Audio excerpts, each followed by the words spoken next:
which part of the ear maintains the balance of our body? বলছে ইয়ার মানে কানের কোন পার্টটা আমাদের বডির ব্যালেন্সটাকে কি করে না, মেনটেন করে রাখে। এক হচ্ছে টিম্প্যানিক মেমব্রেন, ককলিয়া, ওটোলিথ নাকি মেলিয়াস। তো সঠিক উত্তর হয়ে যাবে এখানে অপশান সি, ওটোলিথ। এবার বাকিগুলো একটুখানি বলে দিই। তো আমরা জানি আমাদের কানের টোটাল 3টে অংশ, কি কি? এক হচ্ছে বহিস্থ, তারপর হচ্ছে তোমার মধ্যস্থ, আর হচ্ছে অন্তস্থ, ঠিক আছে? মানে আউটার লেয়ার, মিডল লেয়ার আর হচ্ছে ইনার লেয়ার।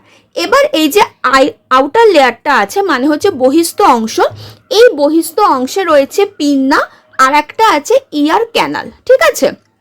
এবার ওই ইয়ার ক্যানালের শেষে একটা পাতলা পর্দা থাকে, যেই পাতলা পর্দাটাকে বলা হয় টিম্প্যানিক মেমব্রেন, ঠিক আছে? তাহলে এটা হয়ে গেল। তাহলে টিম্প্যানিক পর্দা কার অংশ? হচ্ছে তোমার বহিস্থ পার্টের অংশ। এবার বহিস্থ পার্টের পর আছে মধ্যস্থ অংশ। এই মধ্যস্থ অংশে 3টে ছোট ছোট হাড় আছে, একটা হচ্ছে ম্যালিয়াস, আর একটা হচ্ছে ইনকাস, আর একটা হচ্ছে স্টেপিস। তাহলে ম্যালিয়াসটা হচ্ছে ছোট হাড়, মানে সব থেকে ছোট হচ্ছে স্টেপিস, মানে হাড়ই বলতে পারো, হাড়, যেটা হচ্ছে তোমার মধ্যস্থ পার্টের অংশ। আর তাহলে ককলিয়া কি?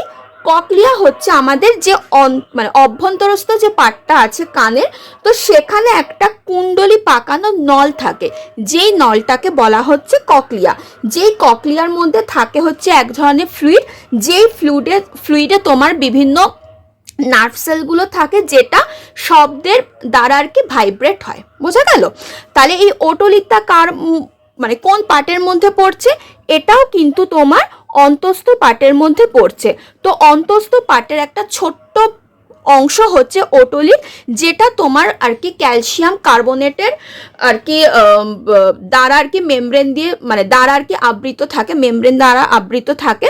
তো যেটা কি করে না আমাদের বডির ব্যালেন্সটাকে মেনটেন করে। তাহলে ককলিয়া আর ওটোলিথ এই দুটোই কিন্তু হচ্ছে তোমার অন্তস্থ পার্টের অংশ কানের।